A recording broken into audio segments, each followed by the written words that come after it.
السلام عليكم ورحمة الله. معانا النهاردة ضيف مميز جدا وهو كرولوس أيمن، صاحب قنوات سايبر سيكيورتي شاركس، باج هانتر أند سي تي اف بلاير. ازيك يا باشمهندس كرولوس، عامل ايه؟ الحمد لله بخير يا باشا، انت عامل ايه؟ اخبارك؟ الحمد لله تمام. في البداية ممكن تعرفنا بنفسك؟ انا كرولوس ايمن، سنه رابعه بزنس في اكاديميه السادات. آه بذاكر يعني سايبر سيكيورتي، حاليا بذاكر اندرويد، بنتست، وكمان كنت باج هانتر وما زلت يعني، وسي تي اف بلاير. تمام. الأول خلينا، ازاي بدأت في المجال وامتى؟ انا بدات في المجال ده من اول ما دخلت كليه. عموما انا كنت ببحث عن المجالات عموما بتاعه التكنولوجيا عموما، يعني رغم ان انا دخلت بيزنس يعني، بس انا كنت حابب التكنولوجيا عموما، اشوف المجالات. وكنت بسمع عن السايبر سيكيورتي عموما بقالي فتره، وكنت مهتم بيه جدا يعني. قريت كتير عن المجال، وشفت مصادر كتير قوي. وبرضه كنت مشتت في البدايه ومش عارف ابدا من انهي حته بالظبط يعني، لغايه ما دخلت يعني ايفنتس، حاجات تبع الستودنت اكتيفيتيز عموما، وفهمت الدنيا عموما، وقابلت ناس عموما، وشفت واتكلمت معاهم، وفهمت ايه الفكره بتاعت المجال والبدايه. ان مثلا بيبقى في شويه اساسيات لازم تدرسها، مثلا زي البرمجه، زي الاوبريت سيستم ويندوز لينكس مثلا، اشهر اتنين في الماك. برضو الشبكات وهكذا. فعرفت ان المجال نفسه وبعد كده متفرع، وفي ناس يعني عبارة عن تخصصات كتير، مش تخصص واحد، وبتذاكر فيه يعني طول عمرك. فدي كانت بدايتي يعني في الموضوع ده يعني. تمام، يعني انت ممكن تكون بدأت في 2023؟ بالضبط. يا في أواخر 22 بداية 23. تمام. تمام. طب لمّا بدأت تتعلم كنت بتدوّر إزاي واتعلمت منين؟ يعني أنت خلاص عرفت إن في مجال اسمه cyber security، مثلًا أنت عرفت إن في تخصص اللي هو الpen test وكده، أنت بدأت تتعلم إزاي والّا تدوّر إزاي؟ يعني عملت إيه؟ احكِ لنا كده. بدأت في الموضوع ده لمّا قابلت حد كده، كان event تبع جامعة النيل عاملاه GDSC. فالGDSC دي كانت عاملة event جايبة فيه ناس web وcyber security وحاجات زي كده، ففي talk كانت حلوة. قدّمها وقتها الباشمهندس هشام عبد الفتاح، كانت بتتكلم عن الcyber security وليه مطلوب والtrends والحاجات اللي زي كده. بس فبعدها دخلت وكده اتكلمت معاه، فكان هو ادّاني الطريق عمومًا في البداية، اللي هو مثلًا قال لي: هتدرس مثلًا؟ قُلت له: إن أنا هابدأ من الصفر، مش من حتّة معيّنة، ما عنديش knowledge قبل كده، ما عنديش background في أي حاجة. وبدأت وقتها يعني، بدأت تقريبًا في شهر 1 2023. بس من قبلها كنت بادرس مثلًا برمجة، يعني كنت خدت CS50 مثلًا، كنت بادرس Python، الكلام ده كلّه. من ساعتها بدأت في الأساسيات، خدت Windows، خدت شبكات، درست Linux، Security Plus. وبعد كده بدأت في التخصُّص، يعني كنت اخترت وقتها penetration testing، فبدأت بالAGPT. وبعد كده بدأت بالweb عمومًا كثغرات، لابات، حَل، لغاية بعد كده ما دخلت في الhunt، وكنت باحل CTFs. يعني أنا الCTFs كنت باحلها من وأنا باذاكر أساسيات عمومًا، من وأنا باذاكر Linux. يعني كانت cyber talent عاملة كورس Linux، كانت تقرا المقالة نفسها، وبعد كده تدخل تحل مثلًا عليها challenge أو 2، فكانت بداية كويسة كCTF يعني. يعني أنت بادئ أصلًا ما تعرفش أي حاجة عن البرمجة أو أي حاجة في الtech؟ خالص، خالص، ولا أصلًا. أي حاجة. تمام، ده كويس عشان في ناس بتقعد تسأل أنا ما اعرفش أي حاجة في أي حاجة، فاللي هو مثلًا الناس لو هتسمعنا إن شاء الله يعني يعني عادي اللي أنت ما شاء الله بدأت ما كنتش عارف حاجة وصلت لمستوى كويس في وقت كويس يعني. الحمد لله. أيوه، هو ناس كتيرة بتخاف حوار اللي هي بتبدأ من الصفر دي، إن يقول لك: لأ أنا هابدأ من الصفر، ده أنا ممكن أضيع قدّام، لأ أنا مش عارف إذا كنت هاكمّل أو لأ. مش شرط أصلًا عشان تبدأ في أي مجال، وأكيد الإنسان ما بيتولدش يعني عارف كل حاجة، فهو ده طبيعي إن في ناس كتيرة بتبدأ من الصفر. في ناس ممكن تدخل الcyber security، بيبقى عندها knowledge مثلًا، تبقى كانت front end مثلًا، back end، كانت مثلًا في تخصُّص معيّن، ممكن تبقى كانت في تخصُّص برّه الtech أصلًا، تدخل يعني الcyber security عايز تبدأ فيه، فبتبدأ من الصفر، مثلًا إن هي ما عندهاش خلفية برمجية، مثلًا ما عندهاش شبكات، الكلام ده كله يعني. تمام كويس. أنا برضه كنت عملت حلقة مع فالنيرا، هو كان طِب أصلًا وبرضه بدأ من الصفر وما شاء الله وصل لمستوى عالي جدًا، فعادي يعني لو أي حد عاوز يبدأ بيبدأ يعني، ما يقعدش يسأل نَفْسه أسئلة كتير فاهمني؟ الناس تقعد تسأل كتير، يعني مثلًا في حد قابلته من سَنة وبرضه قابلني تاني وبرضه بيسأل نَفْس الأسئلة وما وصلش لحاجة، ومع إن في واحد صاحبي تاني اتعرّف عليّا يعني بدأ معاه في نفس الفترة وما شاء الله وصل لمستوى عالي جدًا. حلو جدًا بصراحة، هو فعلًا مش شرط عشان لازم يعني تبقى كلية حاسبات أو هندسة، طبعًا يعني يُفضّل إنك لو أنت لسه ما دخلتش إنك تدخلهم طبعًا على أساس الknowledge والحاجات اللي بتاخدها فيها في حاسبات أو هندسة عمومًا، بس برضه مش آخر الطريق حتى لو أنت شخص دخلت أي كلية تاني حقوق، آداب، تجارة، طِب وحبيت المجال وعايز تدرسه، ما فيش مشكلة، هو أهم حاجة بس في الموضوع كلّه إنك يبقى عندك صبر، في استمرارية في الموضوع، بس والرزق على ربنا في الأول والآخر يعني. تمام. طب قُل لنا إيه أكتر حاجة كانت صعبة في أول الطريق؟ يعني أنت أكتر حاجة كانت صعبة جدًا معاك، كانت إيه؟ أكتر حاجة طبعًا يعني صعبة في بداية أي طريق عمومًا لأي شخص لسه بيبدأ، اللي هو مثلًا التشتُّت من كتر المصادر، يعني مثلًا بيبقى في كورس فلان وفي كورس عِلّان والشهادة نفسها أو الكورس نفسه مثلًا لو نتكلم عن الشبكات، فمثلًا هل يبدأ بComptia Network Plus والّا يبدأ بCCNA ولو هياخد Comptia Network Plus مثلًا ده في كذا كورس مثلًا وكذلك الCCNA في كذا حد، طَب أنا أروح لمين والكلام ده. فتشتُّت يعني التشتُّت في كتر المصادر دي بتبقى مشكلة في البداية لأي حد يعني، بيبقى حلّها بسيط اللي هو على حسب هدفك أنت عايز إيه من الجزء ده. إحنا لمّا بنيجي ندرس أي تخصُّص، لمّا بندرس الأساسيات عمومًا عشان قبل التخصُّص ده، فإحنا عارفين إن إحنا بندرس الحاجة دي عشان خاطر إحنا محتاجين منها 1، 2، 3. ما هو أنا لو مسكت البرمجة وبقيت مثلًا توب فيها ومسكت الشبكات بقيت توب فيها مثلًا أبقى network engineer ومسكت مثلًا Windows والActive Directory والحاجات دي وبقيت توب فيها والكلام ده، طب ما أنا هادرس security إمتى؟ فهي دي الفكرة، أنت بتبدأ في الحاجة على أساس أنت عايز تعرف أنت عايز إيه منها، اللي بيدخل مثلًا pen test أو مثلًا SOC فممكن network plus تبقى كافية وزيادة، لأ هتدخل مثلًا network security فتاخد CCNA. بعد كده بنيجي للمشكلة التانية اللي هو مثلًا طب في مصادر كتير أحضر لمين؟ احضر لحد أنت تفهم منه ويكون الشهادة اللي هو شارحها أو الكورس يكون كامل يعني، ما يكونش ناقص منه حاجة، بس هي دي الفكرة يعني. تمام، هو الفكرة أنا عاوز أقول لك حاجة برضه، يعني أنا لمّا نزّلت الفيديو بتاع تجربتي وكده اتعلمت إيه وكده، لقيت ناس دخلت تقول لي: "هو أنت ليه ما حطيتش الشبكات؟" فأنا استغربت، قُلت له: "هو أنت شُفت اللي أنا نزّلته؟" قال لي: "أيوه." فأنا باقول له: "طب ما كورس باشمهندس إبراهيم حجازي فيه شبكات." قال لي: "أيوه بس دي مش كافية، أنا في ناس بتقول أنا عاوزة أدرس إيه اسمها كومبيتيا بلس تقريبًا."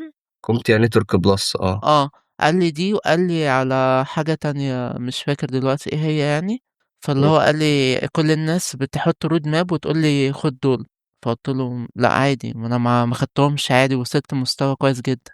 فاهمني؟ فأنا ما أعرفش هو الناس بتاخد كلام الناس اللي هو إيه، أنا لازم أعمل كده عشان أوصل، فاهمني؟ أنت إيه رأيك في النقطة دي؟ هي بتبقى آراء في الأول والآخر، لأن كل الطرق بتوصّل، يعني ما فيش road map معيّنة بتمشي عليها وتوصل في الآخر.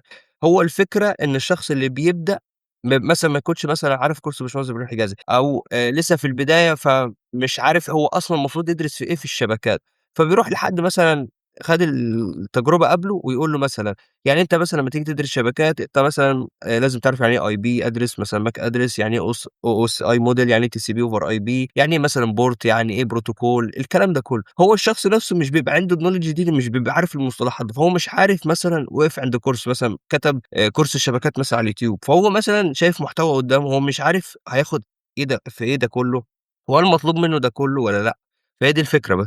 طب ده ممكن مثلًا يدّينا سؤال يا كيرو إن حتّة الmentorship إن أنت لو في حد معاك شخص يعني مثلًا بقى له سنتين في المجال أو حتى سنة ونُص، يعني هو عدّى مرحلة البداية واتمَر بالتشتُّت والحاجات دي، ففِهِم إيه الحاجات اللي هو بس محتاجها، هل ده ممكن يساعد شخص لسه بادئ؟ أيوه طبعًا الmentorship بيساعد جدًا، بالذات لمّا تكلم حد اللي هو بيلخّص لك مثلًا السنتين 3، 4 أو أكتر أيًا كان عدد السنين يعني، هي مش بالعدد على قد ما هو مثلًا هو ذاكر قد إيه فيهم واستوعب قد إيه والكلام ده، فهو لمّا بيقول له وبيلخّص له تجربته وبيقول له بيفهّمه الدنيا والخلاصة في الليلة عمومًا يعني، فالشخص نفسه المبتدئ لمّا بيفهم الدنيا ويبدأ مرتاح، ما يكونش متشتت، ما يكونش لأ مش قادر، مش هينفع، مش عارف أعمل إيه، تمام فاهمك. الكلام ده كله. بس. تمام. طَب أنت دلوقتي طريقتك إيه في المذاكرة؟ أنت خلاص عرفت أنت دخلت الweb Pentest، طب لو عاوز تذاكر الثغرات بقى، أنت هتعمل إيه؟ هتذاكر مثلًا الXSS إزاي؟ أول حاجة طبعًا الXSS باذاكر الاول جافا سكريبت، بفهم يعني ايه جافا سكريبت عموما والتكنيكس بتاعتها عموما. والفكره بتاعت الاكس اس اس ان هو مثلا ليها انواع، فكل نوع مثلا بيعمل حاجه معينه وليه هدف معين. بعد كده بعد ما فهمت مثلا جافا سكريبت والاكس اس اس كانواع، بفهم بمسك كل نوع مثلا. دلوقتي النوع ده بيحصل في واحد اتنين تلاته، طب بص يا ليه كيرو، اتحقق. في الجي اس، بس عشان ايه نوضح الحتة دي، انت بتقول تذاكر جافا سكريبت. طب لغاية قد ايه، فاهمني؟ مجرد بس عشان انت تفهم الثغرة، ولا بتتعمق؟ أنا من وجهة نظري كبداية، إن أنت تدرس لغة البرمجة كcrash course في البداية، يعني crash course 3، 4 ساعات يفهمك الدنيا. أنت بعد كده مع الوقت عايز تتعمق أكتر في الclient side attacks مثلًا أو XSS وحاجات زي كده، ما فيش مشكلة تتعمق في الJavaScript يعني، لأن بيبقى مثلًا في الهارد في ناس بتعمل JavaScript analysis والكلام ده. فهي دي الفكرة في جزء الجافا سكريبت. كذلك برضه في مثلًا PHP لو هتدرس باك إند عمومًا، crash course برضه كافي كبداية إنك تفهم الدنيا عمومًا في الباك إند واللي بيحصل في الback ground والكلام ده. بعد كده تبدأ تذاكر الثغرات بتاعتها أو مم. ثغرات الserver side عمومًا يعني. تمام، نرجع لحتة ال XSS، هتتعلمها ازاي؟ هتعمل ايه؟ لو أول حاجة هابدأ مثلًا وليكن هابدأ مثلًا بreflected XSS. أنا باشوف أنا مثلًا الثغرة دي بتحصل يعني فين بالضبط مثلًا في الموقع. لو لقيت إيه مثلًا أtest عليه reflected XSS، أشوف مثلًا source code هل مثلًا حصل حاجة معيّنة فهاحاول أعمل bypass ليها وهكذا. طيب أنا فهمت الكلام ده كلّه، لو أنا ما طبّقتش بإيدي خلاص أنا كل اللي أنا فهمته هانساه مثلًا في خلال وقت قصيّر، ومش هافتكر أي حاجة، وممكن ما أكونش أصلًا مستوعب 100% مثلًا من شرح الكورس اللي قدّامي أو من السلايدات لو باذاكر من السلايدات مثلًا من شهادة، مش هاستوعب أي حاجة. طب الحل زي إيه؟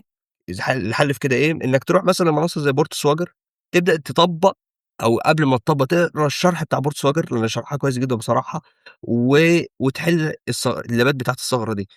بعد كده أنت وبتحل كل لاب بتحاول تحله لوحدك، بعد ما تكون قريت شوية عن الثغرة وسمعت فيديو أو 2 مثلًا عن الثغرة، بتبدأ تحل وأنت بتحل تحاول على قد ما تقدر إن أنت ما تبُصّش على الإجابة يعني. بعد كده لو أنت عطلت ومش عارف خُد hint، ما تاخدش الإجابة كلّها، خُد hint وحاول لغاية ما تجيبها. بعد كده اكتب التكنيك اللي حصل مثلًا في اللاب ده، مثلًا لقيت مش عارف search bar فحصل reflect في الURL أو مثلًا حصل reflect في الصفحة، ده هنا وصلت لحاجة فخلاص كده تمام. ده أول تكنيك في الXSS. وكذلك باقي اللابات بقى، تكنيك 2، 3، 4، لإن طبعًا برضه الXSS مش reflected بس في stored وفي DOM based والكلام ده. بس بعد كده بعد ما تحل وتاخد techniques يالّا أقرا write ups. دلوقتي هادخل مثلًا على HackerOne reports، هادخل على Medium، هادخل على أيًا كان مثلًا هاقرا منها reports أو write ups عمومًا، واشوف مثلًا ده جابها إزاي في الموقع. هو كان بيtest مثلًا دخل مثلًا لقى حاجة، فهنا مثلًا ده التكنيك اللي في الwrite up ده زي تكنيك في مثلًا في Portswagger كنت لسه حالّه مثلًا، أو مثلًا ده التكنيك ده مثلًا ما عدّاش عليَّ دي فكرة جديدة أضيفها، وهكذا. تمام، يعني طب انت هل بتشوف على يوتيوب، عارف انت فيديوهات ال POC او البوك، اللي هي آه. في باشوف فيديوهات منها، بس بيبقى في فيديوهات كتيرة مش بتبقى صح يعني. فلازم برضه هي دي بتبقى مشكلة في البداية، إن هو لو شخص مبتدئ مثلًا في الhunt مش بيبقى عارف الثغرة اللي قدّامه دي هل دي فعلًا حقيقية والّا معمولة مثلًا على يعني على الlocal host عنده مثلًا عامل موقع هو الشخص نفسه أو جايب حاجة vulnerable وعملها فقال لك DOC. انا فاهمك، بس حتى على الاقل تديله فكرة شكل أيوه بالضبط ما هي والreports بتاعة HackerOne مثلًا والحاجات اللي زي كده بتورّي له الشكل يعني. وكمان الميزة بتاعة HackerOne لمّا بيحصل disclose وبيبقى فيها تفاصيل بيبقى مكتوب كل حاجة، يعني اتعمل لها تراج إمتى resolve، يعني هل بيبان في الآخر هل هي فعلًا ثغرة واتقبلت وخد bounty أو لأ، لو كان VDP، وكمان كل التفاصيل يعني. انا فاهمك. عاوز اقول لك، انا برضو يعني كنت عملت فيديو شرحت فيها قرآن، هو لسه ما نزلش عامه يعني. كنت برضو قلت للناس اللي هي تقرا من الاكتيفيتي بتاعت هاكر وان الاول، عشان تعرف في ميديم الهنود بقى، وفي ناس كتير حتى عرب دلوقتي بقت تفيك الرايت ابس وكده، اساس اللي هي عاوزه تتشهر وكده. فاهم انت الموضوع ده؟ أيوه. وبيتجابوا في الآخر بيتعرفوا يعني. للأسف بتعرف، وهي بتبقى بتبان يعني، هي مش بس الفكرة، هو خلاص هو الcommunity خَد عنك فكرة اللي أنت راجل كدّاب، أو أنت شخص مش يعني إيه، ما عندكش skills وبتحاول تshow off وكده، خلاص يعني أنت كده حرقت نَفْسك. بالضبط. تمام. طَب تمام، فقرة بقى سيناريوهات الثغرات، احكِ لنا عن 3 ثغرات جِبتهم في الbug bounty مثلًا. طيب ماشي. أول ثغرة أو يعني أول سيناريو هاقوله كانت ثغرة zero click ATO، كانت zero click accounting over. كنت باوصل accounting over من غير أي click من الvictim نفسه يعني. الفكرة بتاعة الثغرة دي إن هو في reset password لمّا أنا مثلًا مش فاكر الpassword اللي أنا كنت عامله، فباعمل reset password فبيبعت link فيه token على الإيميل، فلمّا فتحت الlink ده وكتبت الpassword الجديد وعملت enter set اكتشفت إن هو ما بيعملش verification على الtoken، هو بيعمل verification على الإيميل، فأنت لو غيّرت الإيميل لو أنت عارف الإيميل بتاع الvictim تقدر تreplace الإيميل بتاع الvictim بالإيميل بتاعك، وتبقى أنت غيّرت الpassword فتقدر تعمل login. حلوة الفكرة. تاني سيناريو كانت risk condition في ويب سايت يعني، كانت في الfunction فيها يعني كانت اسمها endpoints إن أنت بتعمل create endpoints فيها والendpoints دي هدفها إن أنت مثلًا كنت تعمل exploration في الموقع وتعمل شوية تاسكات كده في المنصة يعني. فالفكرة إن هو بيبقى ليك limit أنت free user 2 endpoints فأنت علشان تعمل upgrade أو عشان تزوّد عدد الendpoints لازم تعمل upgrade وتدفع. فلقيت risk condition فيها إن أنا قدرت أبعت requests في نفس الوقت in parallel يعني، وبدل ما أعمل مثلًا كنت بعتّ 16 request فعملت 16 end point فبدل ما المفروض أنا مسموح لي ب2 فأنا معايا 16 end point والمفروض أعمل upgrade بس، فدي financial loss على طول يعني في الموقع دي للموقع خدت يعني. عليها bounty اتقبلت والّا إيه اللي حصل؟ اتقبلت بس كانت VDB يعني آه. مش على فكرة عاوز أقول حاجة برضه يا كرولوس عشان أنا لاحظت الموضوع ده، ناس كتير بتقعد تترول يعني إن اللي بيجيب ثغرات في VDB مش بيعرف يجيب ثغرات في الBug Bounty Program. طب أنا عاوز أقول لك حاجة، إحنا كtechnical أنت دلوقتي شرحت الثغرة تمام؟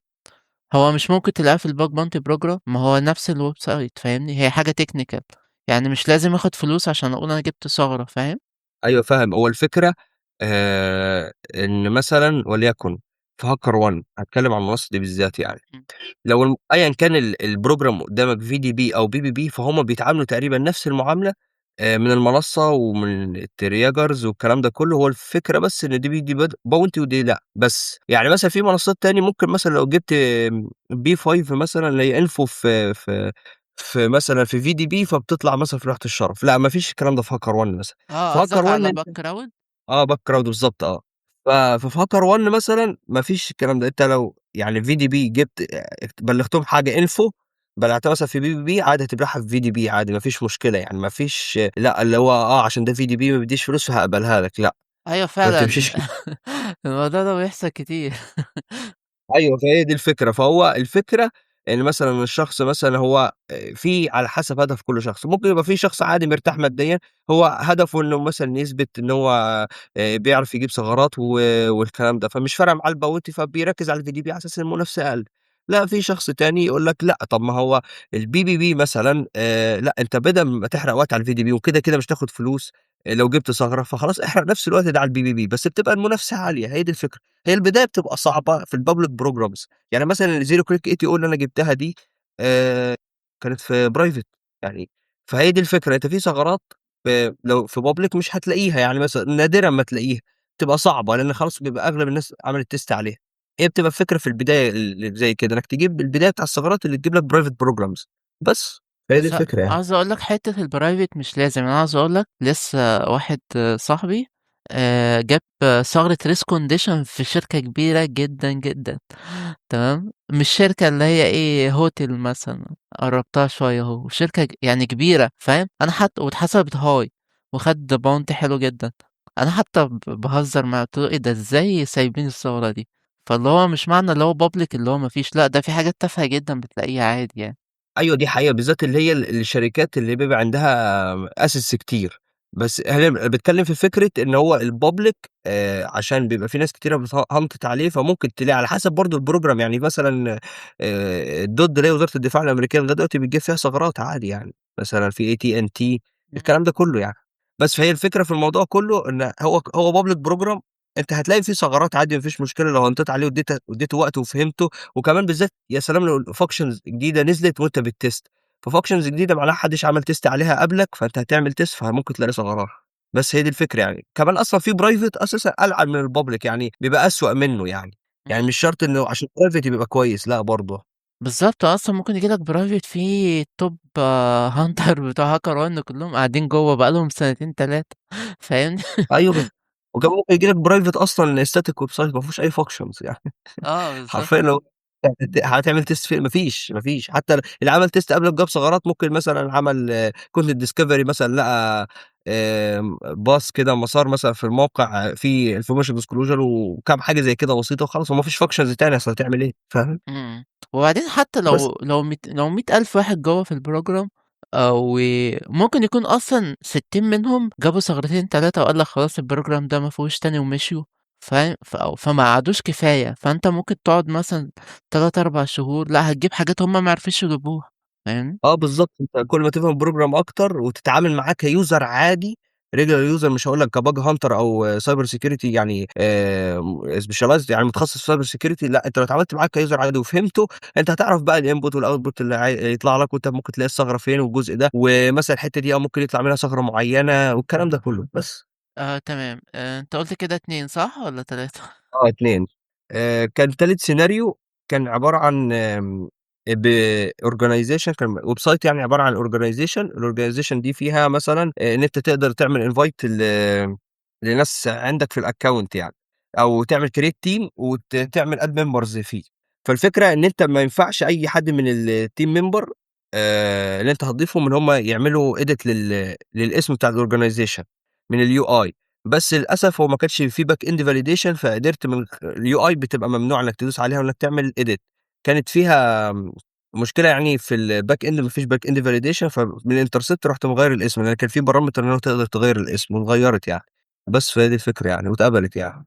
تمام حلو. فكرة برضه أيوه فعلًا الحتّة اللي أنت بتقول عليها الUI ممكن مش بيبقى ظاهر لك حاجة في الUI، بس أنت لمّا أنت intercept عن طريق الBerb، لأ هي أصلًا مش بيبقى في validation على السيرفر وبتعرف تجيب ثغرات عادي، مش معنى الUI قال لك لأ فهي لأ. بالضبط أيوه، دي حقيقة. تمام.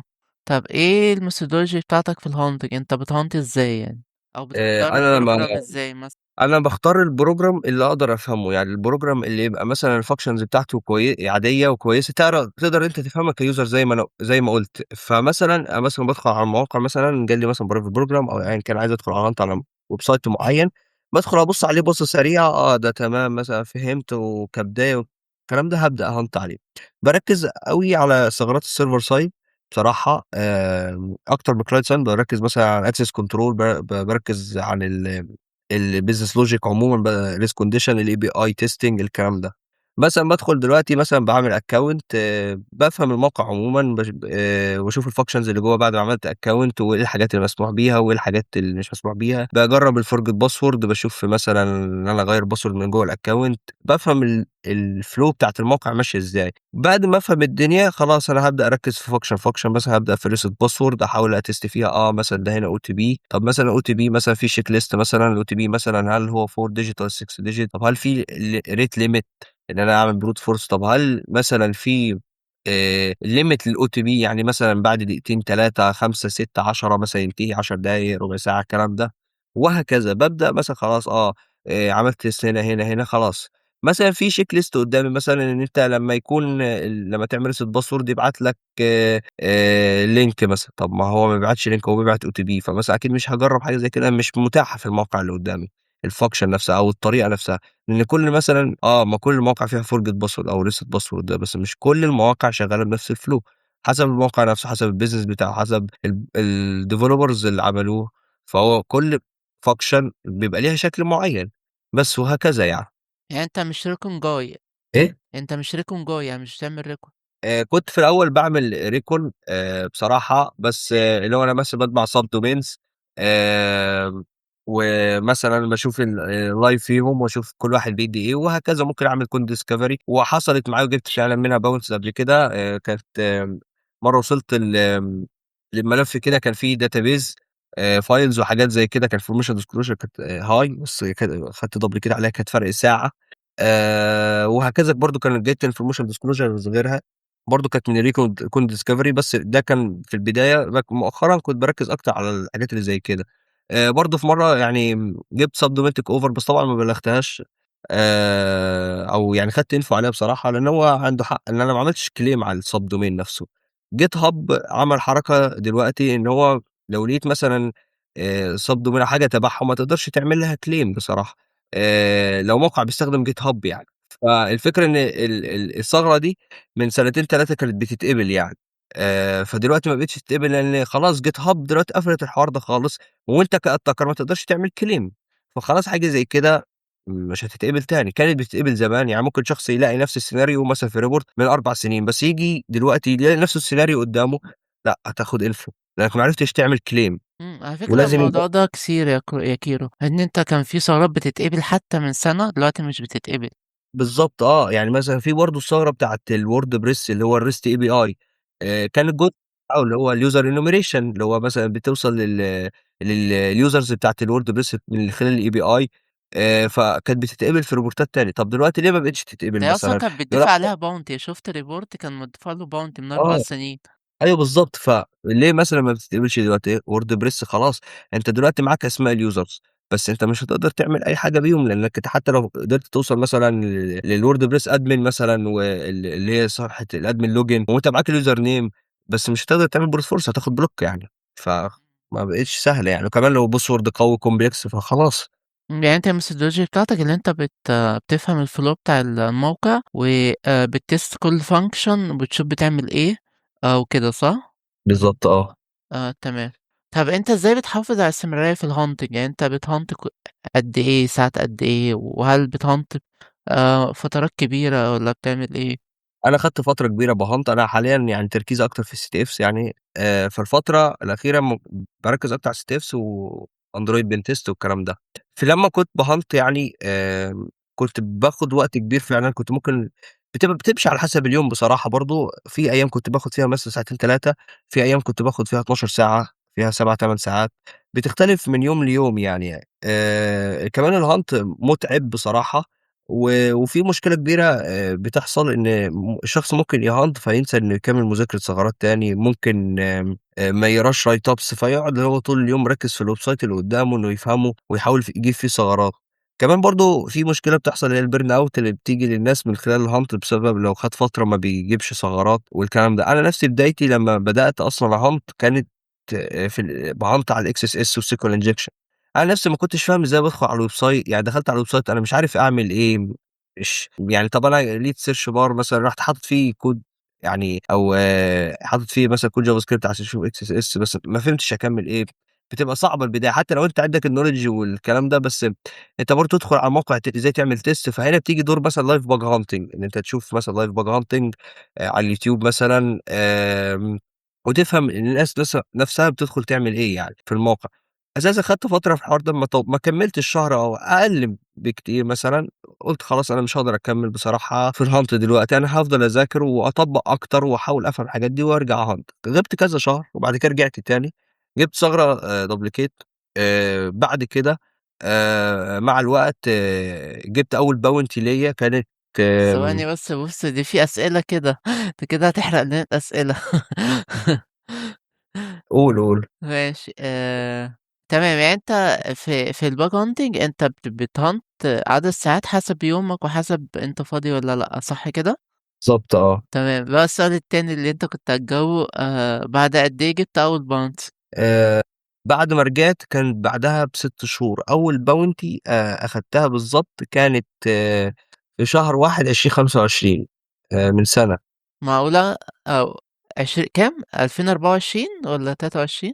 بداية 2025. بداية كويس. يعني من سنة بالضبط، يعني دي كانت أول bounty. بس أنا كنت جِبت bounties من الbug hunting، بس بعدها جِبت ثغرات كتير يعني، كنت حتى بانزّل، بس كنت باhunt VDB بصراحة، بس فهي دي الفكرة يعني. بس جِبت bounties من الحوار يعني، طب أنت والbug جبتها إزاي؟ الbounty آه. كانت في web site على hack improve، كانت information disclosure يعني.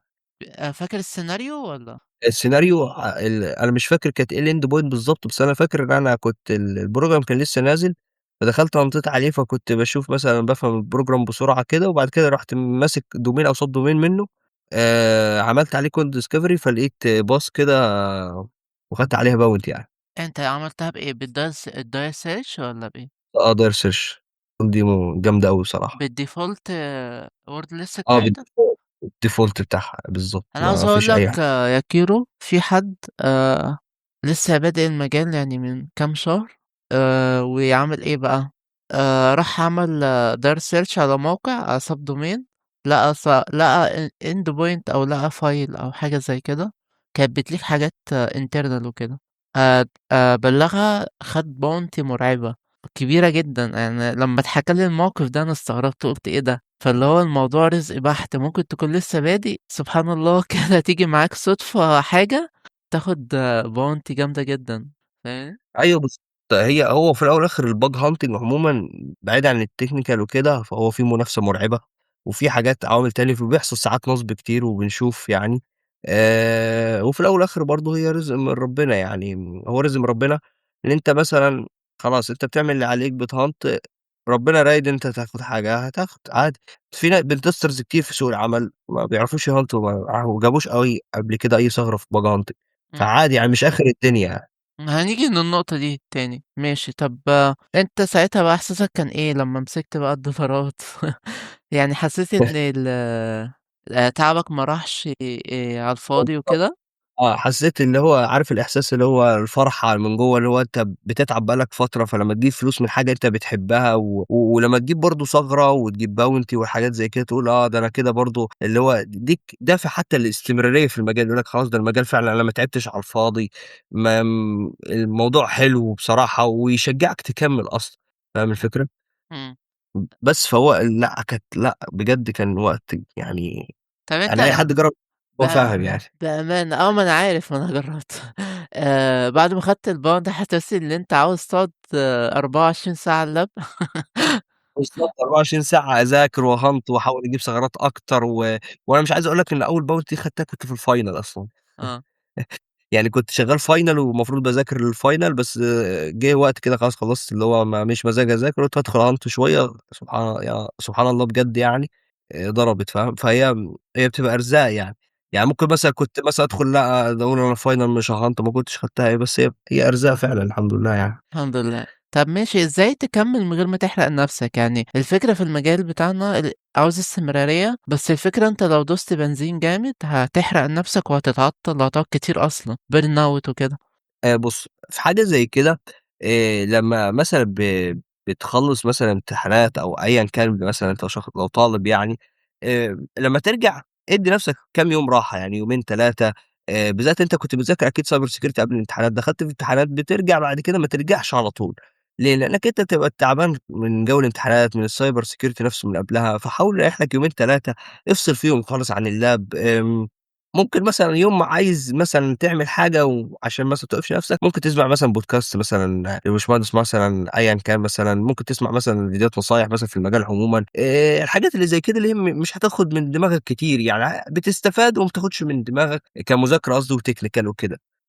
كذلك برضه لو أنت مثلًا في المجال وشغال يعني، مثلًا أنت في حاجة مثلًا وليكن بتهانت بقى لك فترة وجِبت ثغرات وخلاص بس جالك burnout، خلاص ممكن تسيب الbug hunting فترة وترجع بعدين أو تشوف أي حاجة تاني مثلًا، تلعب CTFs، تشوف domain جديد غير الweb عشان مثلًا سوق العمل، لأن في الأول والآخر إحنا بنفكّر لسوق العمل مش الhunt يعني بنفكّر عشان نبقى pentesters، فشوف مثلًا الموبايل مطلوب مثلًا عايز تدرس network ما فيش مشكلة، هكذا يعني ساعات الburnout أصلًا مش بييجي من المجال نفسه على قد ما بييجي ممكن من حاجة بقى لي فترة باعملها في المجال وليكن bug hunting وليكن CTFs وليكن مش عارف إيه مثلًا أيًا كان يعني، فبييجي الburnout من الحاجات دي، خلاص ممكن توقّفها وتبدّلها، أنت ما وقفتش من المجال بتطوّر نفْسك في حتّة تانية. هي حالة نفسية، يعني انا برضو لما كنت بالضبط. بحس كده كنت بروح اذاكر دومين جديد اصلا ما اعرفش عنه حاجة.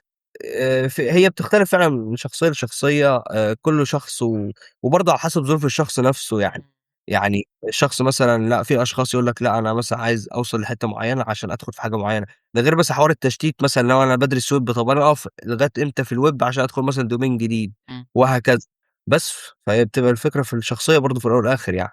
تمام. إزاي بتتعامل مع الإحباط في المجال؟ يعني أنت لمّا كنت مُحبَط وما جاش عليك مثلًا فترة قُلت لأ أنا هاسيب المجال وأمشي، ده مش مجالي؟ طبعًا، طبعًا، أي حد عدّى بالحوار ده بصراحة، الإحباط طبعًا حاجة بتبقى صعبة، إن أنت مثلًا خلاص أُحبطت بالذات لمّا تكون بتذاكر بقى لك فترة حاسس إن ما فيش نتيجة. أي output، ما فيش أي نتيجة، طب اللي هو يعني إيه ده؟ طب أنا ذاكرت كذا وكذا، طب أنا المفروض مستني حاجة، بالذات إن في ناس كتير بتبقى فاهمة غلط، اللي هو لو ذاكر مثلًا كورس 2، 3، 4 خلاص أنا كده جاهز لسوق العمل، فمثلًا ييجي يقدّم يلاقي نفسه ما بيت ما حدش بيكلمه، بيترفض، وهو مش فاهم، بس هو المفروض هو أنت لأ، أنت المفروض تدرس حاجات أكتر، تتعمق أكتر، تطبّق أكتر، تثبت نفسك أكتر يعني، وطبعًا personal branding يعني، بس تعمل personal branding محترم، اللي هو فعلًا يورّي للناس إنجازاتك فعلًا، مش أي كلام وتفيّك حاجات والكلام ده. أو اللي أنت بس. شاطر وهييجي منّك. بالضبط، يعني لمّا تعرف إنك شاطر وكده لأ، يعني هتلاقي ناس بتشجّعك، أنت نَفْسك بعد كده الناس بتعرفك، فالدنيا بتبقى حلوة قدّام. عايز فحاجة أقول لك زي حاجة كده برضه يا كيرو، معلش قاطعتك، إن لأ. أنت تبقى شخص مهذّب ومحترم في التعامل وفي الكلام. يعني مثلًا إيه، أنا باشوف ناس كتير على الفيسبوك والسوشيال ميديا تقعد تترول وتهزر جامد فاهم، ممكن شتيمة خفيفة وكده. على فكرة الناس بتشوف البوستات دي يا جماعة يعني بتاخد انطباع عنكم، فخلّوا بالكم يعني. بالضبط، هو يعني أنا لو جِبتك الشركة أنت لو مش شاطر technical أوي هاعلّمك وتبقى شاطر، بس أنت لو محترم وشخص كويس، لأ أنا هاجيبك عادي. بالضبط، لكن أنت لو هاعلّمك، لكن لو أنت مش متربّي مش هاربّيك، مش هاعرف أربّيك فاهم؟ لو بالضبط. أنت يعني ماشي. إيه هو الCTF بالنسبة لك؟ لعبة والّا حاجة مفيدة فعلًا؟ آآ هي حاجة مفيدة جدًا بصراحة الCTFs فيها مميزات عن الhunt عمومًا، إن CTFs مثلًا عارف أنت مثلًا الفرق مثلًا في لو جِبت ثغرة مثلًا في الbug hunting أنت مثلًا ممكن تعمل POC خفيف كده اللي هو مثلًا alert مثلًا لو XSS مثلًا حاجة زي كده، لكن في الCTFs لأ، أنت ممكن تجيب تتعمق أكتر، يعني مثلًا وليكن ناخد مثال مثلًا على الSQL injection في الاتنين، الbug hunting لو جِبت SQL injection مثلًا جِبت اسم الdatabase خلاص، فاهم؟ لو CTF لأ. تعمقت أصلًا مش هتروح في داهية أو مثلًا على حسب الشركة وحسب آه، الحوار مثلًا إزاي، لكن مثلًا في الCTF عارف لو أنت قدّامك حاجة أنت بتحاول تbreak it يعني اللي هو أنت دلوقتي جِبت فيها SQL injection لا يا باشا إيه اسم الdatabase دي، لأ خُش هات لي الdatabase من جوّه بقى وهات لي الuser name والpassword والكلام ده، كمان أصلًا ممكن بيتعمل لها share مثلًا مع أي ثغرة تاني مثلًا، فأنت جِبت مثلًا وصلت للadministrator account مع الpassword بتاعه مثلًا عملت login بعد كده وصلت مثلًا لfunction معيّنة وبتعمل حاجة توصّلك لثغرة تاني فتجيب منها الflag أو مثلًا خلاص عملت login يبقى فيها الflag أو مثلًا يبقى الflag في الdatabase على حسب السيناريو وحسب الشخص اللي كاتب الCTF يعني. فالCTF نفسها يعني مش هاقول أفضل من bug hunting يعني كل واحدة ليها مميزاتها وعيوبها، بس بتعلّمك يعني بتخلّيك تفهم الثغرة كويس جدًا وبالذات لمّا تعمل change وبالإضافة إن الCTFs بتعلّمك technologies جديدة أو CVEs جديدة، مثلًا ممكن CVE نزلت أو technology جديدة، ففي الCTFs هتعلّمك التكنولوجي دي مثلًا زي الSQLite database دي لمّا نزلت أو كده انتشرت فترة وما زالت يعني برضه في الCTFs يعني، فلمّا تتعلم تكنولوجيا جديدة وتفهمها لأ، بتبقى حاجة كويسة جدًا إنك لازم تبقى updated في المجال. بُص أنا بدأت بالCTF يعني بدايتي أصلًا، بس أنا بدأت بالCTF اللي على HackerOne. كان في حد قال لي إن أنا لو حليت مش عارف كام واحد أو جبت كام point هاخد invite وكده، ده فبدأت كان زمان. كان زمان، أتكلم في 23 بداية 23. فبدأت فيها الصراحة، أنا اتعلمت منها. بس الصراحة يعني برضه يعني إيه، ما يعني لمّا دخلت الhunting ما فادتنيش أوي، لإن برضه أنت هنا في نفس فكرة اللابات، أنت لمّا تحل اللابات تيجي على مواقع حقيقية، لأ الدنيا مختلفة. هي برضه الCTF كده برضه، والّا أنت إيه رأيك؟ ما هو هي دي الفكرة فعلًا، إن هو دي أو دي من مميزات الhunt عن الCTFs، أنت في الأول والآخر أنت في الCTF لمّا بتدخل تحل challenge مثلًا web، فأنت في الأول والآخر أنت ما عندكش functions كتيرة، ومثلًا بتركّز على function 2 هم بيبقوا موجودين في الCTF نفسها في اللاب نفسه، طب ما خلاص ما أنا لقيت دي أكيد فيها مثلًا SQL injection ده في مثلًا parameter مش عارف بيعمل reflect أو ده في parameter بس عبارة عن ID 1، 2، 3 ده في الغالب IDOR. فهي دي بتبقى الفكرة، عكس لمّا بتدخل على موقع حقيقي بيبقى functions كتيرة، وموقع بجد وbusiness بجد، حاجات كتيرة، فأنت تدخل فعلًا تحاول فيها تجيب فيها ثغرات، وأنت ما بتبقاش عارف إن في ثغرة هنا أو هنا، أنت بتtest وتجرب وتشوف إيه اللي يطلع لك، هنا هتكمل إزاي والكلام ده. برضه في الأول والآخر هي بتبقى ميول من الشخص، شخص بيحب الbug hunting ويhunt لأ، في شخص تاني بيحب الCTFs. في ناس اشتغلت عن طريق إن هي كانت عندها profile bug hunting كويس، وفي ناس اشتغلت إن هي عندها profile CTF كانت بتطلع رانكات عمومًا في المسابقات. أنا عاوز أقول لك في ناس اشتغلت ولا معاها ده ولا معاها ده. بالضبط، يعني في حاجات فعلًا بتحصل عادي ما فيش مشكلة، ممكن يكون دارس مثلًا 2 domains أو علاقاته كتير مثلًا، أيًا كانت الطريقة، عادي يعني.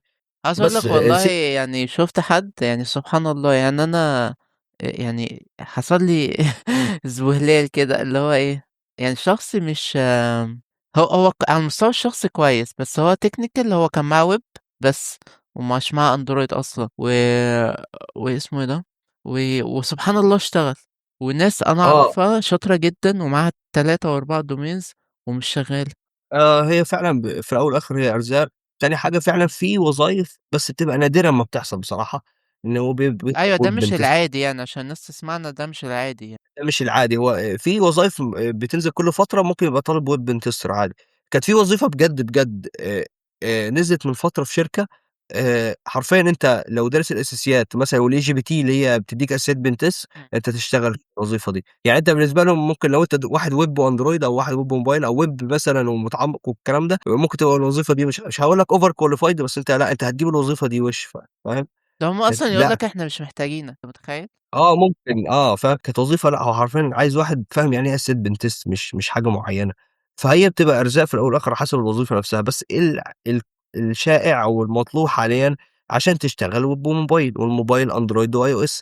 ممكن تبقى ويب وأندرويد وعندك basics iOS أو بتتعلم الiOS وتشتغل بس عادي حتّة برضه. الiOS برضه أنا دخلت فيها هي أسهل من الأندرويد الصراحة يعني، بس ومش لازم يبقى معاك أيفون يعني وماك يعني، أنت ممكن تذاكر الdomain وتفهم إيه الأسئلة اللي بتتسأل في الinterview وتقول للشخص عادي أنا مذاكره بس يعني مش معايا أيفون يعني ما طبّقتش عملي، بس أنا فاهم الtext والحاجات دي، عادي ممكن يقول لك ماشي تمام تعالَ وهو بيدّيك أيفون أعتقد في الشركات وماك أو أيفون بس وأنت بتتعامل يعني. أيوه بالضبط، وتعمل test ما دام أهم حاجة عندك الknowledge. knowledge بالضبط أوريك في الشركة أنت هتعملها إزاي، ما أنت فاهم هي شغّالة إزاي الarchitecture والattacks، أنا هاوريك بقى إيه اللي بيحصل، أو أنت لو خدت الأيفون هتعرف تتعامل وهكذا يعني. إمم. بس. تمام. طب إزاي تعمل team في الCTF؟ آمم الCTF عمومًا عشان تعمل أي team أو تعمل team عمومًا حاجة من الاتنين، يا مثلًا أول حاجة إن أنت مثلًا ت تحل أنت CTFs مع نَفْسك، مثلًا تتدرّب مثلًا على منصة زي cyber talent أو Pico CTF أو Haxabox أو أيًا كان، آآ اللي هي الmachines أو CTFs يعني. وبعد كده مثلًا بعد فترة تنزّل إن أنت مثلًا حليت challenges معيّنة، كانت لو هتكتب write up مثلًا الchallenge فكرته حلوة وأنت فكّرت بطريقة مختلفة، فمثلًا حد ممكن يشوفك يقول لك ده إحنا عاملين team وعايزين مش عارف مثلًا معانا واحد web مثلًا أو عايزين مثلًا واحد digital forensics الكلام ده. دي طريقة. في طريقة تاني مثلًا حد ينزّل يقول يا جدعان مثلًا من غير مثلًا ما يثبت إن هو بيحل أو كده، مش لازم يعني يقول إنه بيحل، يقول يا جدعان أنا عاوز team مثلًا، أو مثلًا يكلم حد يشوف حد مثلًا من جروب مثلًا يبعت يا جدعان أنا عايز أدخل team CTF، أو أنا باجمّع team CTF أنا web عايز أندرويد، عايز مثلًا لو موبايل يعني عايز digital forensics، عايز reverse engineering، عايز crypto. لأن طبعًا الCTF يعني بتبقى categories يعني مش حاجة واحدة، بتبقى في web، في digital forensics، في reverse engineering، في cryptography، في OSINT، في موبايل، في bone، في MISC، في hardware. بتبقى حاجات كتير. طبعًا المسابقات نفسها الCTFs اللي بتتعمل المسابقات عمومًا مش شرط يبقى فيها كل الcategories دي، بس بيبقى الأساسي يعني ما فيش مسابقة لا تخلو عن ال4 دول بصراحة، اللي هم الweb والdigital forensics والcrypto، إمم. cryptography اللي هو التشفير والreverse engineering. فبعد كده بتبقى حسب مسابقة بقى، بتشوف مثلًا لو أنت عايز تعمل team 5، 6، 7، 10، 12 براحتك يعني، بس هي بتختلف من CTF لCTF. في CTF الteam آخره 5، آخره 6، آخره 4. في CTFs بتتعمل بتبقى فردية، تدخل لوحدك، بس في ممكن ما تبقاش صعبة أوي، يعني بتبقى مثلًا كام تحدي مثلًا من كل category، بس ما بيبقاش طب الhard، ممكن مثلًا أعلى حاجة medium مثلًا. تمام، هو أنت بتختلف. أصلًا عملت team والّا أنت أصلًا دخلت team كان جاهز والّا عملت إيه؟ أنا في الأول كنت داخل team. لمّا بدأت كنت باحل فردي، أنا في مسابقات دخلتها كانت فردي، بعد كده دخلت team. إيه ده في كنت مسابقات فردي؟ في مسابقات بتتعمل فردي، مثلًا زي مثلًا cyber talent لمّا مثلًا كانت بتعمل الintroduction cyber security bootcamp ده اللي كانت بتعمله مثلًا، بيبقى في الآخر بيبقى في CTF كانت بتتحل لوحدها ما بتبقاش teams يعني. مثلًا في حاجات زي كده، بس في الأغلب أغلب الCTFs يعني 90% منها ما بتبقاش فردية يعني، بتبقى صعب إنها تبقى فردية. فبعد كده بتدخل مثلًا أنا لمّا دخلت في البداية دخلت مع كل CTF تقريبًا كنت بادخل مع team معيّن، بس ممكن يبقى في ناس يعني في كل نفس الteam اللي أنا كنت بادخل فيه، بس مثلًا بنغيّر ناس. لغاية من فترة اللي هو آخر شهر 6 اللي فات يعني 2025 حد كلمني ودخلت مع team CTF اسمه القبيلة مسمينه القبيلة يعني بصراحة. team جامد يعني بصراحة ومتخصصين في كُلّه، يعني موجود كُلّه، يعني كُلّنا في الweb وفي reverse engineering وفي OSINT وفي موبايل وفي crypto وفي وفي كُلّه، يعني في digital forensics والكلام ده. بس فبندخل مسابقات مثلًا ونحِل مع بعض ونتعلّم وكده. لسه واخدين آخر حاجة كانت مركز تاني في مسابقة CTF اسمها perfect root. كنا مركز أول بصراحة قبلها بكام ساعة، بس جِبنا الفلاج بعد المسابقة انتهت ب3 دقايق يعني فخدنا مركز تاني وخدنا جوايز، يعني بتبقى الجوايز بتبقى حلوة بصراحة، بتبقى أكونتات بس premium مثلًا في منصات عمومًا أو أيًا كان. وفي برضه اللي هو كنا داخلين المسابقة برضه تبع Hexa Box وكتبنا write ups وكل واحد خد له أيوه أنا شُفت مبلغ كده. الpost بتاعك الhoodie ده. أيوه أيوه الhoodie الHexa Box والتانية دي كنا دخلنا مسابقة فقال لك كل حد هيكتب write up ويبعتها هندّي له $100 swag. ف لأن المسابقة كانت public يعني بتاعة Hexa Box، فدخلنا وكتبنا write ups واتبعت كل واحد خد $100 swag من Hexa Box. كمان كان في كود خصم الشحن كان مجاني وكل حاجة كانت مجانية. فحرفيًا ما دفعتش جمارك يعني، ما دافعش أي حاجة وجات لي الحاجات يعني زي البوست اللي نزل يعني. أيوه ما أنا سألتك قُلت لك عملوا معاك إيه؟ بالضبط يعني، الحمد لله يعني، الحمد بفضل لله. ربنا. تمام. طب في ناس بتقول سيناريوهات الCTF مش بتحصل وإن هي خيال وكده، أنت إيه رأيك من تجربتك يعني؟ دي حقيقة بصراحة، بيبقى يعني في فعلًا لابات أو CTFs فعلًا لا تمت للواقع بصلة يعني، هو ممكن بيبقى عايز يرخّم عليك من الآخر يعني. يعني مثلًا في مرّة كان حد بيحكي يعني في مسابقة CTF هو كان فيها، فكانت الفكرة إن هو يعمل brute force على الباسورد أو يجيب الباسورد من rockyo.txt. إيه اللي حصل بقى إن rockyo.txt كان file فيه مثلًا يعني كام مليون باسورد. فهو الفكرة إن الباسورد بتاع الCTF دي كان هو آخر واحد في الfile. فأنت عشان تحل اللاب ده كان لازم تعكس الfile الأول اللي هو rockyo.txt تعكسه وتبدأ، فهيبقى أول واحد من فوق يعني لمّا تعكسه. فحاجة زي كده لأ، إيه دي؟ يعني إيه ده؟ أنا استفدت إيه؟ مش فاهم.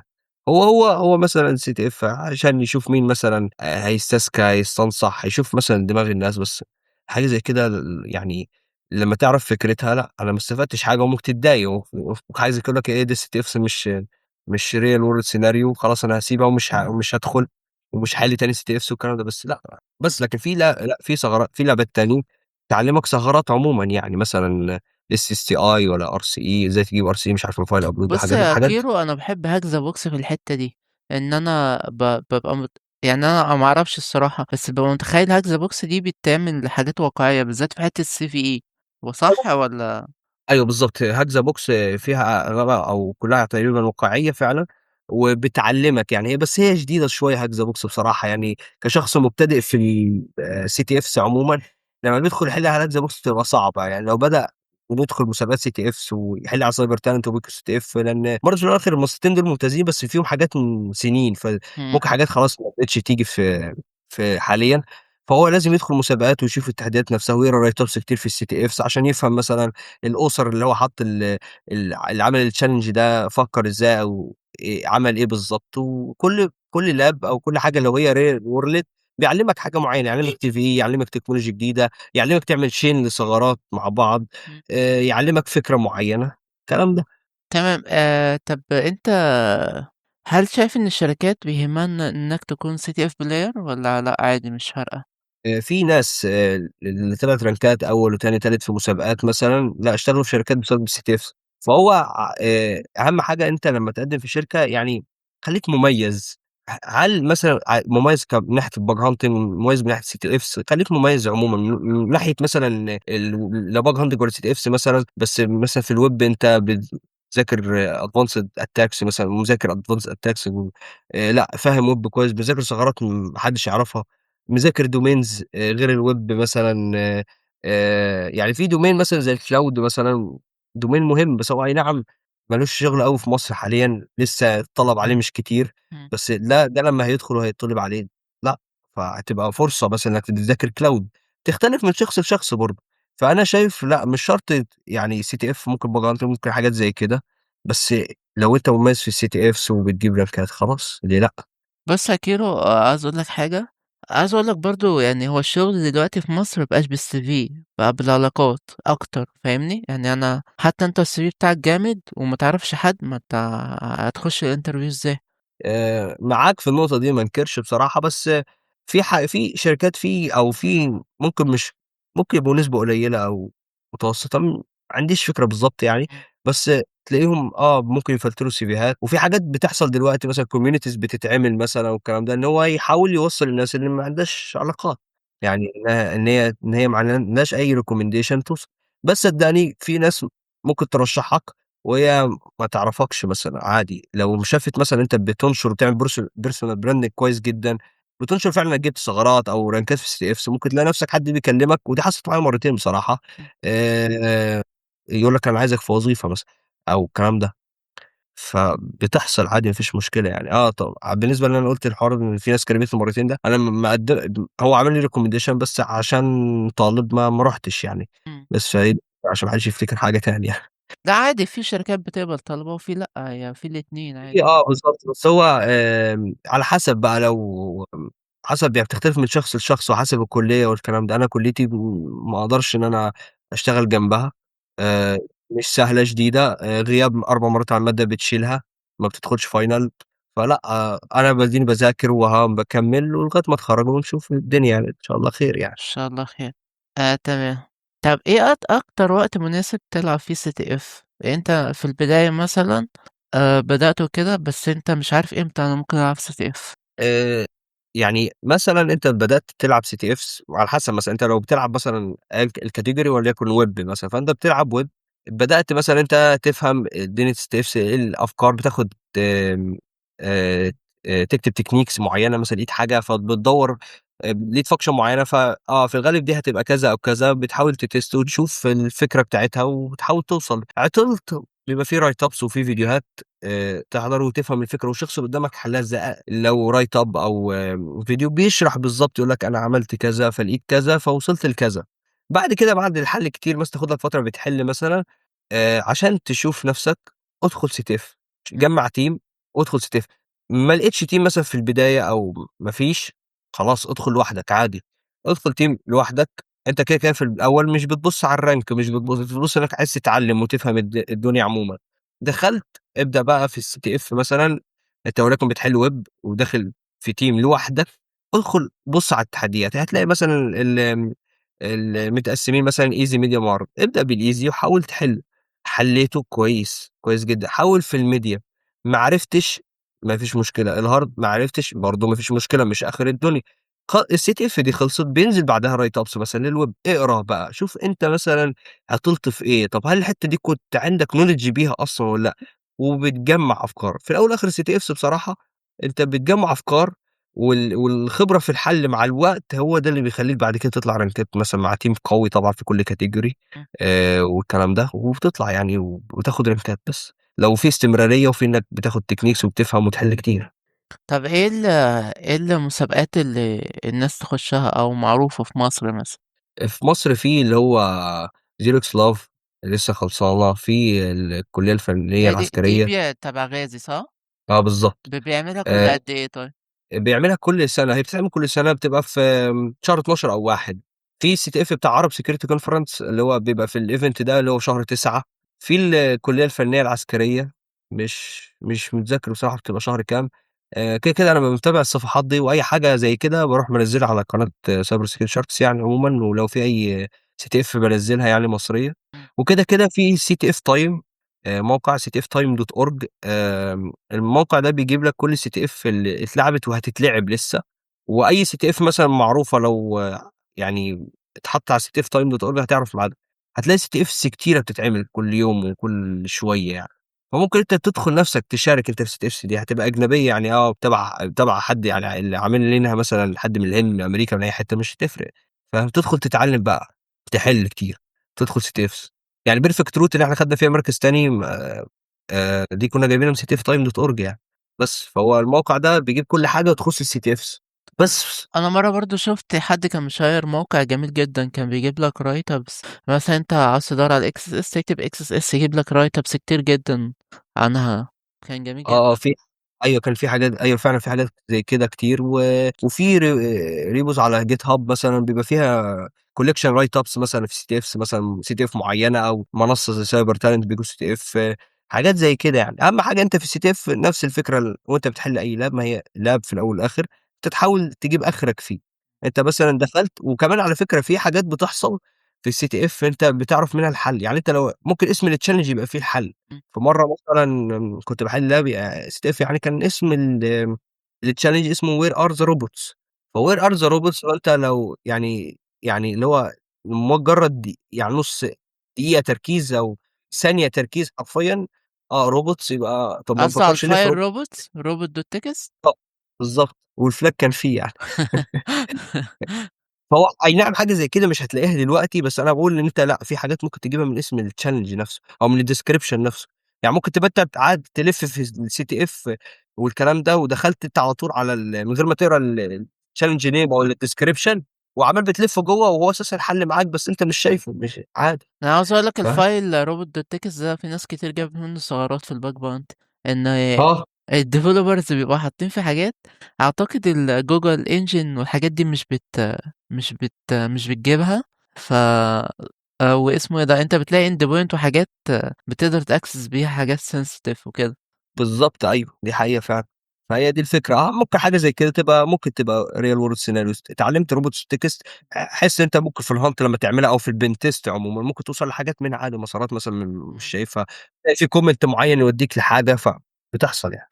تمام. طب بما إنك بقى جِبت سيرة الcyber shark، قُل لنا الفكرة أنت إيه، ليه عملت cyber shark و آآ والدنيا مشيت إزاي؟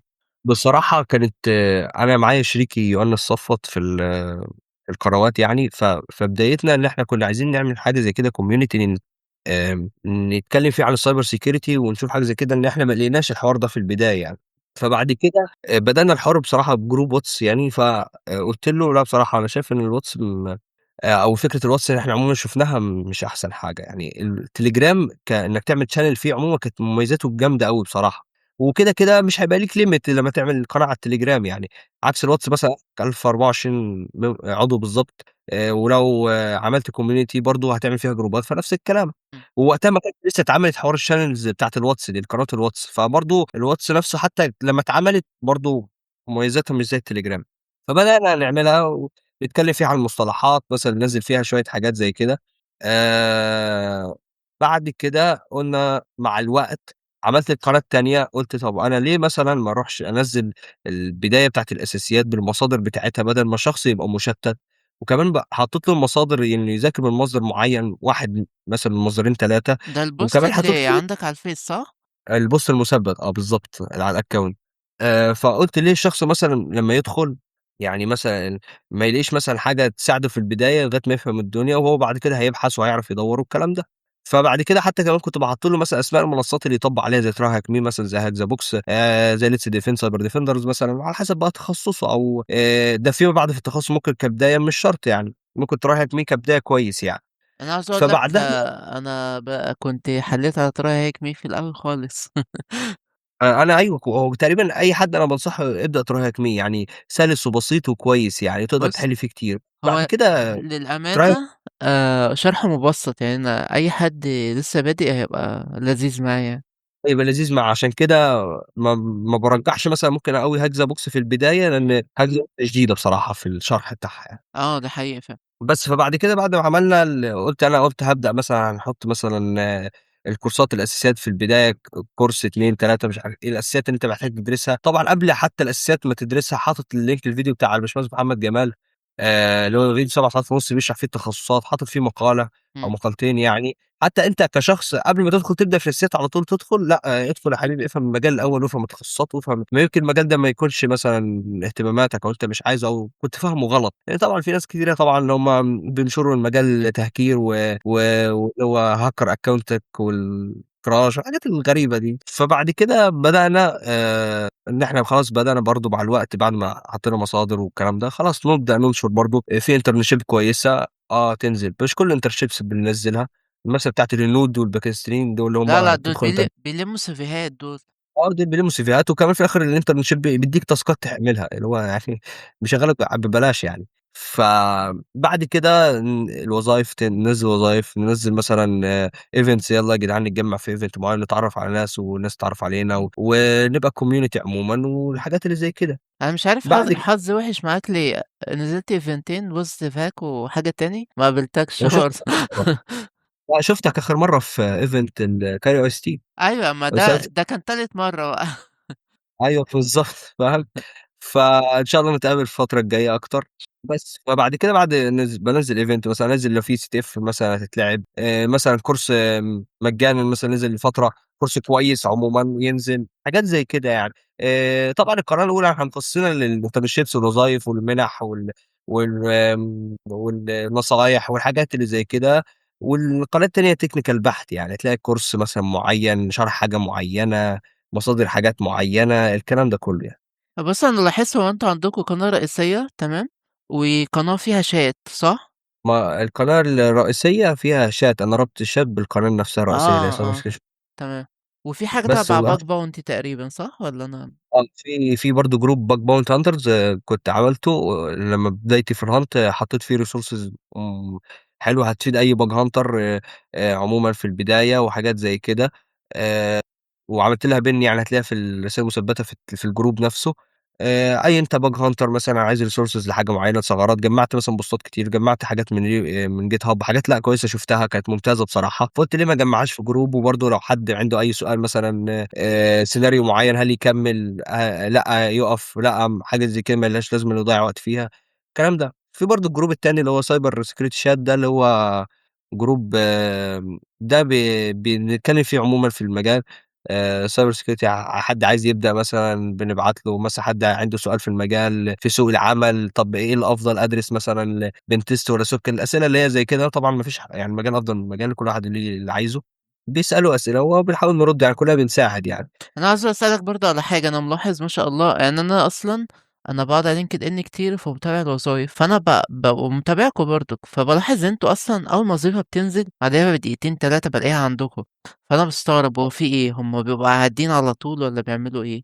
آآ الحمد لله يعني صدّقني، بس الفكرة في الموضوع كلّه إن أنا مثلًا عشان أنا الشركات أو الوظايف دي أنا متابع الHRs والناس بتوع الcyber security عمومًا في المجال ده، وباتفاعل على LinkedIn في الحاجات اللي زي كده والفيس وعمومًا الكلام ده، التفاعل والreach وحاجات زي كده، فطبعًا الخوارزميات بتاعة الLinkedIn والفيس والكلام ده، فبيبان إن أنا طبعًا ده إن أنا مهتم بالحاجات زي كده، فلمّا بينزل مثلًا وظيفة network security SOC pentest internship في حاجات زي كده، إمم. بيظهر لي، يعني أنا أغلب اللي بيظهر لي أصلًا على LinkedIn لمّا باقلِّب عمومًا وكده هو أي حاجة تخُص cyber security تقريبًا، حد خَد شهادة مثلًا من INE من OFSEC من SANS، حد مثلًا خَد المنحة بتاعة وزارة الاتصالات مثلًا DB اللي هي رواد مصر الرقمية، حد مثلًا وظيفة نازلة، إمم. حاجات كتير يعني، بس بتبقى related بالcyber security أكتر يعني. كويس ما شاء الله. عاوز أقول لك أصلًا ساعات مثلًا بابقى مثلًا بعيد عن LinkedIn أو كده، فباقول لأ ده أنا هاخش عند كيرو وأشوف هُم نزّلوا إيه. ساعات بتنزّلوا حاجات أنا ما كنتش واخد بالي منها أو أنا شركة ما أعرفهاش. ما دي حقيقة، وبننزّل حاجات مثلًا ممكن نعمل شراكة مع حد مثلًا في حاجة معيّنة، بننزّلها مثلًا لو الشراكة دي مثلًا بتفيد أو هدفها حاجة معيّنة عشان الناس تستفاد برضه، وبنحاول يعني نعمل حاجات أكتر يعني إن شاء الله. إن شاء الله بإذن الله. طيب آخر سؤال بقى يا كيرو، لو حد لسه هيبدأ آآ في السنة دي يعني لسه خلاص هو شاف مثلًا الحلقة بتاعتك وقرر يبدأ، هاقول لك السؤال بطريقة مختلفة، إيه الغلطات اللي تقول له خلّي بالك منها عشان ممكن تضيّع عليك وقت كتير مثلًا؟ النصايح اللي أقدر أقدّمها أو أقول له إن أنت لمّا تدخل المجال ده اعرف إن أنت مش في يوم وليلة هتبقى جامد، ومش في يوم وليلة هتشتغل والكلام ده، وبرضه ذلك كل ما تتعمّق أكتر في المجال كل ما تعرف إن أنت ما تعرفش حاجة. والمعرفة عندك صغيّرة، فتواضع في المعلومة وتواضع في العلم عمومًا يعني. كمان برضه مش عايزك أنت كشخص هتبدأ من الصفر، مش عايزك تكروت الأساسيات، لأن الأساسيات دي مهمة جدًا هي اللي هتبني عليها. أنت مثلًا بتذاكر شبكات، بعد كده قررت مثلًا تتخصص pen test، فأنت كده لو أنت كروتّ الشبكات ما فهمتش مثلًا يعني إيه بروتوكول أو port، فأنت لمّا تروح مثلًا تذاكر pen test network وبتفهم network pen test وبتعمل scan، فتظهر لك مثلًا protocols وports، فأنت مش فاهم إيه ده، فبسبب إن أنت حاجة زي كده أهملتها في الأساسيات، فلأ، فخلاص كده أنت مش فاهم، تضطر ترجع تراجع الأساسيات بقى أو تقعد تسأل في ChatGPT، بس كده ممكن تبقى script kiddie، يعني إن أنت بتسأل ChatGPT وأنت مش فاهم. آآ أو مش هنقول script kiddie، ممكن نقول إن script kiddie عشان بيعمل حاجات هو مش فاهمها، بس أنت ممكن تدّي الحاجة لChatGPT فيدّيك الإجابة، فأنت تروح تدّي له السؤال اللي بعده فيدّيك الإجابة، فحاجات زي كده لأ، لازم تبقى فاهم كويس. ممكن لو عطلت في مشكلة أو أي حاجة ما فيش مشكلة إن أنت تسأل ChatGPT ويفيدك، الAI يعني ميزة كبيرة دلوقتي يعني، بس أنا باتكلم في الفكرة اللي هي إن أنت ما تكروتش الأساسيات وتكمّل في الأساسيات كويس جدًا، بعد ما تكمّل في الأساسيات وتدرس تخصُّص، طبّق عملي كويس جدًا يعني، طبّق عملي في الأساسيات وفي التخصُّص. المجال ده مش نظري، هو ما أصلًا فيش حاجة التطبيق كتر التطبيق هو اللي هيعلّمك، أنت مهما قريت. بالضبط، بالضبط، المجال مش نظري، أنت لمّا تطبّق عملي كويس جدًا وتحل لابات، النظري ده لمّا تفهمه بشكل عملي، فأنت المعلومة بتثبت أكتر وبتفهم الحوار بيحصل إزاي، أنا عاوز أقول لك حاجة فهي دي كيرو، حاجة بقى يعني إن شاء الله تفيد الناس. أنا لمّا كنت باخش interviews وكده، الحاجات اللي أنا كنت مجرّبها بإيدي ولقيتها وجرّبتها أكتر من مرّة، لمّا كنت باتسأل فيها كنت بافتكرها كلّها بالحرف. الحاجات بقى اللي كنت قاريها بس يعني ما طبّقتش عليها lab أو عملت أنا lab بإيدي، مش بافتكرها. بالضبط فعلًا، لأن هو المجال ده هو مجال عملي في الأول والآخر، أنت قدّامك حاجات بتطبّق عليها عملي وتجرّب وتشوف حسب التخصص والكلام ده، فهي دي الفكرة. فأنت لمّا ما تطبّقش عملي ده بتبقى مشكلة كبيرة يعني، لأن هو الموضوع كلّه مش كورس خلصت كورس، الكورس اللي بعده، الكورس اللي بعده، الكورس اللي بعده وهاشتغل، لأ، ما بتجيش كده طبعًا. هي دي النصايح اللي أقدّمها وبرضه هاقدّم لك برضه نصيحة، إن أنت بتعمل اللي عليك، بتسعى. آآ كل شخص مختلف عن التاني، كل واحد ظروفه عن مختلفة عن التانية، ما تقارنش نفْسك بحد، كل واحد ليه دنيته وليه حواراته، ليه مشاغله. لو عايز تقارن نفْسك هتقارن نفْسك بنفْسك، أنت النهارده إيه وامبارح كنت إيه، وبتيجي بكرة فأنت بتقارن مع النهارده وامبارح، لمّا تلاقي نفْسك بتتطوّر وأحسن من امبارح وأوّله، فأنت كده بتتطوّر، ده الوحيد اللي تقارن نفْسك بيه. بعد كده لمّا تيجي تذاكر مثلًا عمومًا، ما تسألش أو يعني هاشتغل بعد قد إيه. أنا عارف إن أنت ممكن مبتدئ مثلًا بتبقى مشتت في الحوار ده، بس أنا اللي عايز أقوله لك أنت بتبقى على حسب صبرك، حسب استمراريتك عمومًا، حسب أنت جاي من knowledge قد إيه، هل هتبدأ من الصفر والّا عندك knowledge في حاجة معينة، فأنت وفّرت مثلًا فترة إنك خلاص خدتها قبل كده يعني، لسه لمّا تبدأ في واحد الcyber security. بيقول لي، كان كاتب كومنت على اليوتيوب بيقول لي أنا لو بدأت هاخد كام مرتب كام وهعمل فلوس كام وهجيب كام ثغرة في الشهر وبتاع. قلت له والله ده مش بإيدي أنا، ده في علم الغيب بقى. أنا مالي أنا. فاهم. بالضبط، كمان بتختلف من شخص لشخص، وكمان أنت أصلًا أنت ممكن مع الوقت أصلًا أولوياتك بتتغيّر، يعني ممكن تكون مثلًا فاكر حاجة معيّنة لمّا بتفهمها قدّام فبتعرف إن ممكن الدنيا تبقى مش بالسهولة اللي أنت فاكرها، فخلاص، يعني هي دي الفكرة. كمان أنت لو شخص بتذاكر، أنت على حسب أنت نَفْسك بتستوعب في قد إيه وقت، وبتذاكر قد إيه في اليوم. يعني مثلًا مش بعدد الساعات، يعني في شخص يذاكر 8 ساعات اللي يستوعبهم ليلتين 3، في شخص يذاكر ساعتين 3 يستوعب 6، 7 معلومات، فهي بتختلف برضه من شخص لشخص. بس فهي دي النصايح اللي أنا أقدر أقولها يعني، حتى مش في الcyber security بس، ده في أي مجال عمومًا، حتى لو مش في التكنولوجيا عمومًا، بس ممكن نقول في التكنولوجيا أساسًا إن في تطبيق عملي وفي إمم. كود وفي برمجة أكتر، بس برضه كده برّه مجالات الtech عمومًا برضه هتبقى نفس الفكرة عمومًا يعني. حتى لمّا بتيجي تذاكر لغة مثلًا، أنت اللغة ما بتقعدش مثلًا تحفظ كلمات وخلاص، لأ أنت بتطبّق، تحاول تحفظ جُمل، وبعد كده بتحاول تتكلم English مع نفسك، عايز أقول لك لو في حاجة بمناسبة اللغة أنت جيت بقى. أنا كنت بادرس لغة روسية في جامعة في روسيا. هاحكي لك كده حاجة بسيطة. أنا في الأول كنت باذاكر مع نفسي وكده قبل ما أروح أو كده. عاوز أقول لك لمّا رُحت هناك يعني اتصدمت، اللي هو هُم بيتكلموا بسرعة جدًا. أنا عارف شوية حاجات، بس اللي هو دول بيتكلموا بسرعة، فاهم أنت؟ لو أنت مثلًا أجنبي ولقيت 2 مصريين بيتكلموا زينا مثلًا، تقعد تضحك اللي هو إيه ده، أنا مش فاهم حاجة. فبعد كده رُحت شهر الجامعة، كنت باروح من الساعة 08:00 للساعة 18:00. ف ح يعني عاوز أقول لك الشهر ده فرق معايا جامد، إن أنا مستمر وباحل وكده. بس عاوز أقول لك رغم كده، أنا لمّا نزلت الشارع واتعاملت مع الناس، لأ، برضه أنا مش فاهم حاجة أوي، فاهمني؟ اللغة اتحسنت معايا لمّا اتكلمت مع الناس، اللي هو كل يوم باشتغل معاهم، بيتكلموا معايا. حتى أنا مثلًا إيه، كان في موقف ظريف، كان واحد صاحبنا اسمه حاتم، كان هو بقى له سنة هناك، ورُحت اشتغلت معاه وكده. فالبنات هناك كانوا معاه في الشغل، فكانوا بيتريقوا على حاتم، فأنا قُلت لها: "ما تتريقيش عليه، هو بس ما سمعكيش بتقولي إيه." فهي اتصدمت، هي فاكراني زي حاتم اللي أنا ما باعرفش أتكلم أو ما بافهمش يعني. فقُلت لها: "بُصّي، أنتِ اتكلمي معايا بالراحة عشان أنا مش متعوّد على السرعة بتاعتكم."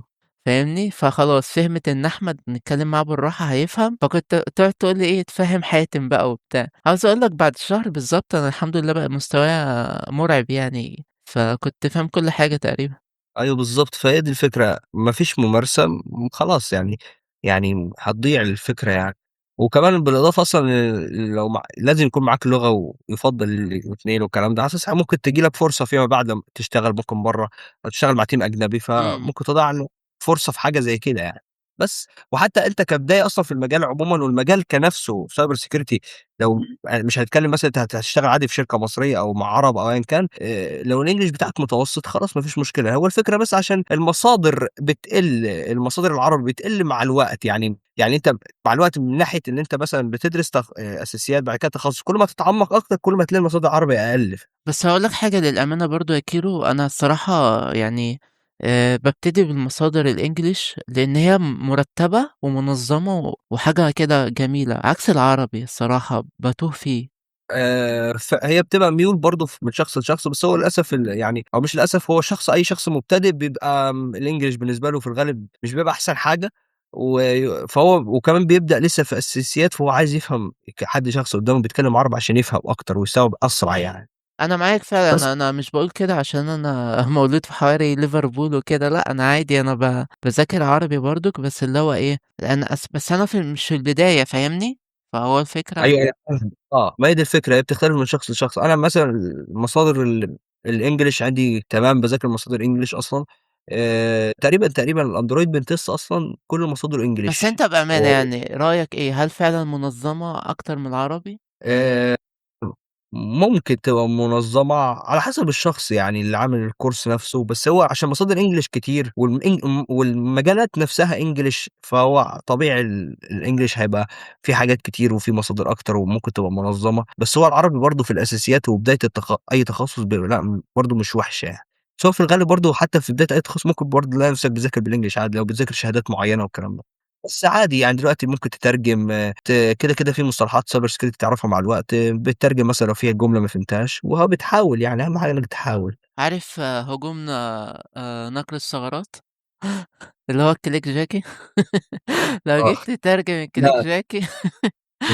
لأ الصراحة يعني ما ينفعش الصراحة الثغرات في حاجات ما ينفعش تترجم بصراحة، المصطلحات دي ما ينفعش تترجم، يعني ممكن تترجم vulnerability ثغرة مثلًا، exploit مثلًا استغلال، لكن ما تروحش تترجم مثلًا XSS يعني، ما تروحش تترجم مثلًا SQL injection ما تقولش حقني مش عارف إيه يعني، مش حلوة بصراحة. ماشي تمام. وصلنا لنهاية الحلقة يا كيرو، وكنت مبسوط جدًا إني كنت معاك. وإن شاء الله يعني الناس عندك في الcommunity يستفيدوا، وإن شاء الله نعمل حاجات جاية كتير بإذن الله. حبيبي صدّقني وأنا اتبسطت جدًا وأتمنى الناس تكون استفادوا بالكلام اللي اتقال واشوفك يعني حاجة كبيرة إن شاء الله. بإذن الله يا رب.